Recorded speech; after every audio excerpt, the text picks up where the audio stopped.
You see how much violence there's on the left, with our friend Charlie Kirk getting murdered in cold blood this week, and people on the left celebrating it openly. The left is the party of murder and celebrating murder. I mean, let that sink in for a minute. That's who we're dealing with here. That is who we're dealing with. Violence is coming to you. You either fight back or you die. You either fight back or you die. And that's the truth. We all need to thank today.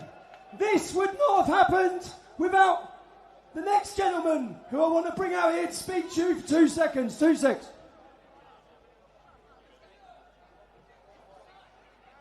Let me introduce you to...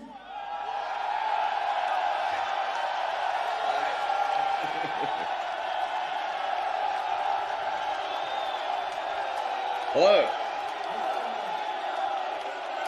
Hello, everyone.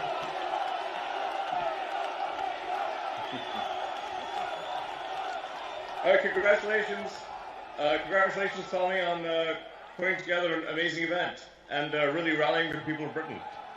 Elon, none of this could have happened without you giving the British public access to the truth and giving us free speech and fighting for our free speech. So on behalf of Great Britain and the British public, we're incredibly grateful, Elon. You're most welcome. You're most welcome. And you may notice this T-shirt that I'm wearing is great British author George Orwell. What would Orwell think? I think that's generally a good way to look at these things. He would want freedom of speech. He would want the people to know what's real. He'd want the people to fight against government oppression. And fight for the truth and fight for the future of Britain.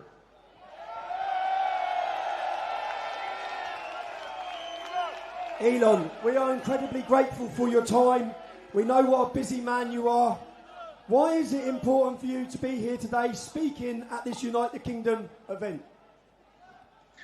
Well, I am of primarily British heritage, British ancestry. I want Britain to be greater than it ever has been. I want Britain to remain Britain. I think there's something beautiful about being British. And what I see happening is a destruction of Britain. Initially a slow erosion, but a rapidly increasing erosion of Britain with massive uncontrolled migration, a failure by the government to protect innocent people, including children, who are getting gang raped. It's unreal. The government has failed in its duty to protect its citizens, which is a fundamental duty of government. This has got to stop. There needs to be massive government reform in Britain. And the people need to be in charge, not some bureaucracy that doesn't care. Elon, I believe that's what we've started today. Power by the people, sending a message worldwide. Elon, you spend an incredible lot of money on X. Why is free speech so important to you? Well, I believe you can't get to the truth of things without freedom of speech, without active debate. There's so many on the left that want to just crush debate and put people in prison just for talking, as you were, just for speaking their mind. The essence of democracy is it should be a government for the people, by the people. In fact, this is a government against the people and not for the people. This is why everyone is gathered here today, is something's got to be done. This is unacceptable. The government needs to be responsible to the people of Britain. It needs to protect Britain. It needs to protect the weak, those who cannot protect themselves, especially the children. And when I read about some of the horrific stories and how the government did nothing and tried to hide it, they try to hide these horrific crimes. And then you see how much violence there's on the left, with our friend Charlie Kirk getting murdered in cold blood this week, and people on the left celebrating it openly. The left is the party of murder and celebrating murder. I mean, let that sink in for a minute. That's who we're dealing with here. That is who we're dealing with. Elon, to so many of the British public who are scared to exercise their free speech, they're worried about being imprisoned, they're worried about being attacked, even to share their speech on your platform of X. What message would you give to them? The message is really, my message is to the reasonable center. The common sense.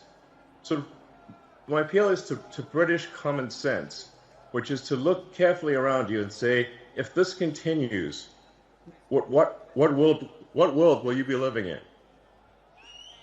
This is a message to the reasonable center, the people who ordinarily wouldn't get involved in politics, who just want to live their lives. They don't want they're quiet. They just go about their business. My message is to them: if this continues, that violence is going to come to you. You will have no choice. You're in a fundamental situation here where whether you choose violence or not, violence is coming to you. You either fight back or you die. You either fight back or you die. And that's the truth. Today, Elon, I think the British public are telling the world that they're ready to fight back. Good. Yes. Come on, Great Britain. Oh! Come on. We've inspired the nation. Elon, you've spoken a lot about woke culture, the woke mind virus, and how it damages innovation and freedom of thought. We know that DEI often sees people getting jobs when they definitely don't deserve them. Do you think this culture is holding back progress in the West? And what do you think needs to happen to reverse it? Yeah, I'm appealing to sort of common sense and fairness. I want to emphasize just common sense and fairness, which is that we should make our decisions based on merit, on how, if somebody is talented and hardworking, then that should be the only means of advancement.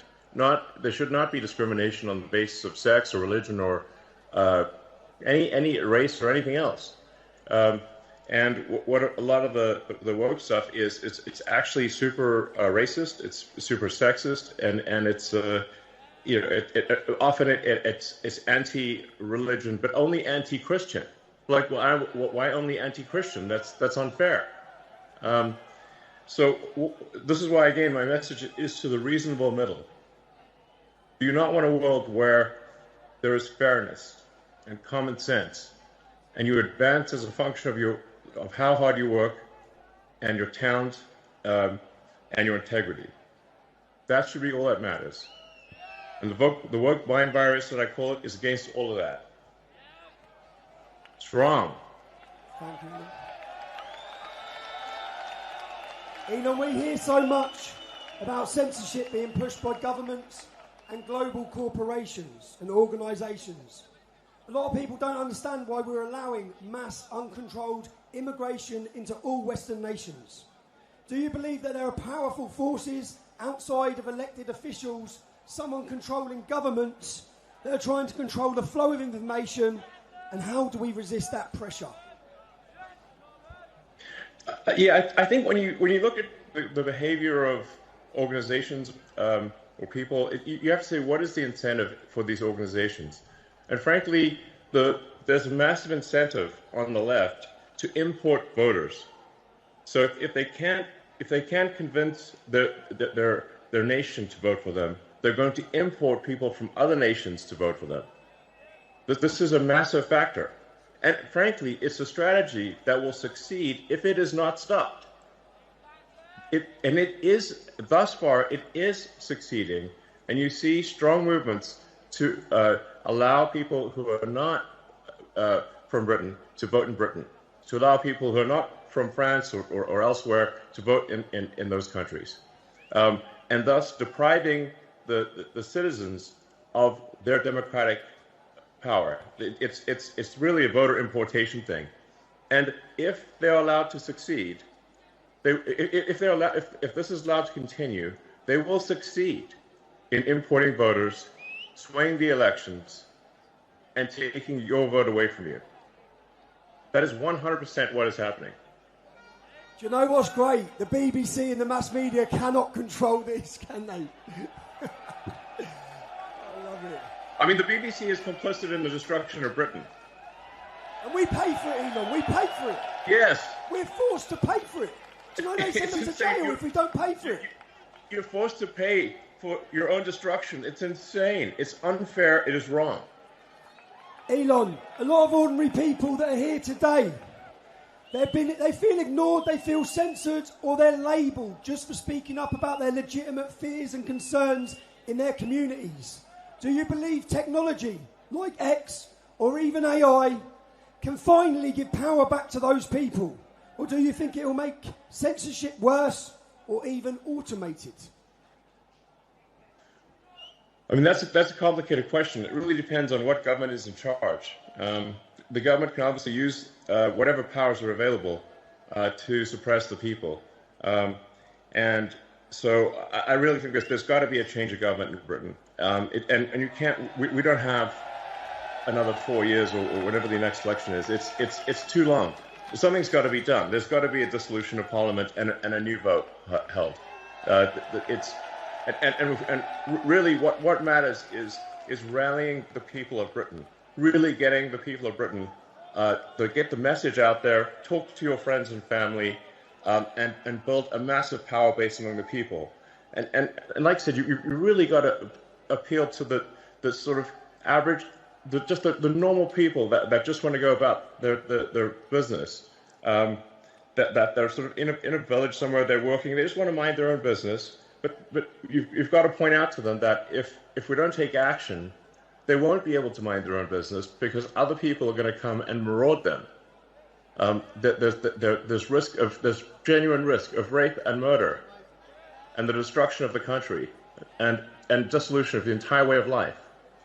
And so, yes, in the normal course of business, if you weren't under a massive attack, then people should go about their business and just live their lives. But unfortunately, if the fight comes to you, you don't have a choice. You have to fight. So you have to rally all of the people of Britain to fight for the future. Let me ask and if this doesn't happen, there won't be a future. Are you ready to fight for your future, Britain? Fight for your future. Do it. Go. Will we be gagged any longer, Britain? Go. But you know what I mean, Tommy. You know what I mean. I mean, I talk to my friends in Britain, and they're like, yes, they live in a village here or there, or a town or city here or there, and they're like, well, it doesn't seem like it's really that much of a problem. I'm like, well, if you want to know what's going to happen to your town or village, just visit London, and you'll see that it's filled with crime. It often doesn't feel like Britain at all, and it's only a matter of time before that is what happens to your town or village. It starts in London, but it will spread to every town and village in the country, and no one will have any peace. We're running out of time, people. We're running out of time. Elon, you've built rockets, you've built cars, you've built satellites, you've built AI. Things most of us couldn't dream of. It's fair to say you're a visionary. When you look at leaders in Europe and the UK today, do you think they share the same talent for future vision, or do you feel like they'll be left behind and out of touch? Well, I think we've got to have a freer country, a freer. Europe in general has to be freer. It's stifled by bureaucracy.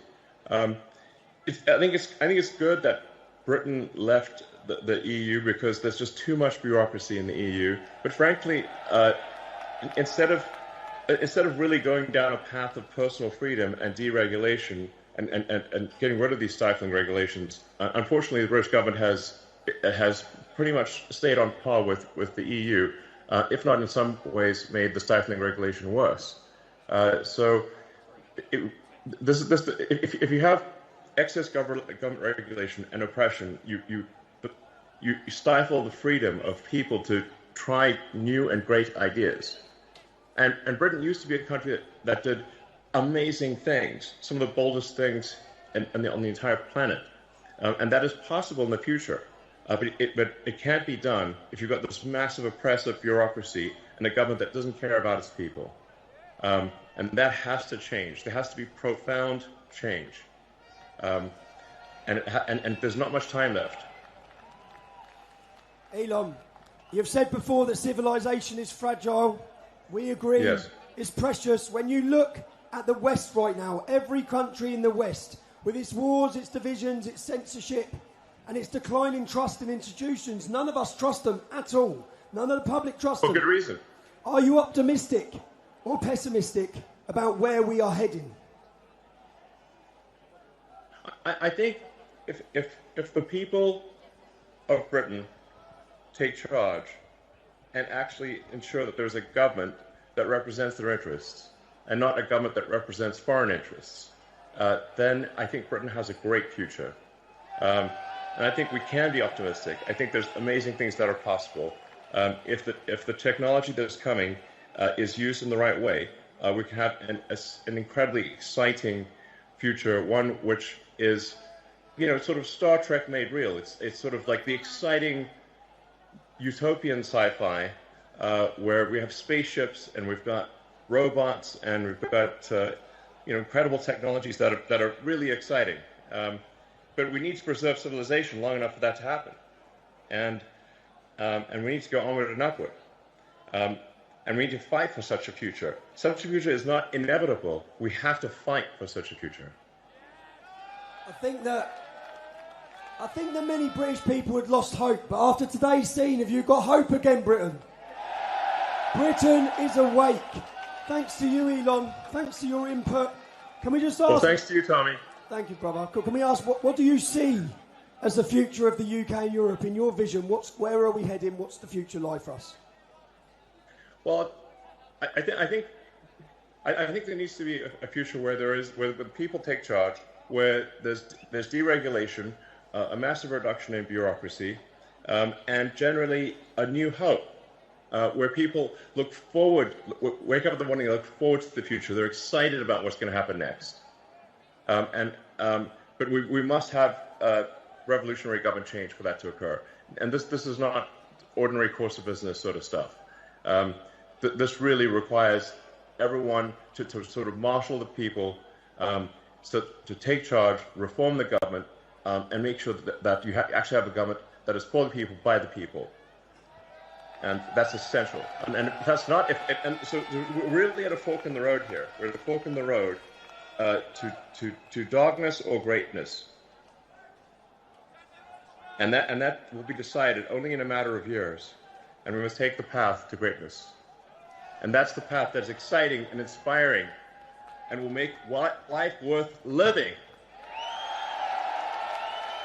Elon, you've done more than anyone to shine a torch on the crimes committed against a generation of our daughters. On behalf of everyone and on behalf of all of us in Great Britain, you know what, we wouldn't even be in the fight. Not only are we in the fight right now, but we're on the advance. Thanks to free speech being fought for us by Elon Musk. We're very grateful, sir. You're most welcome. Thank you.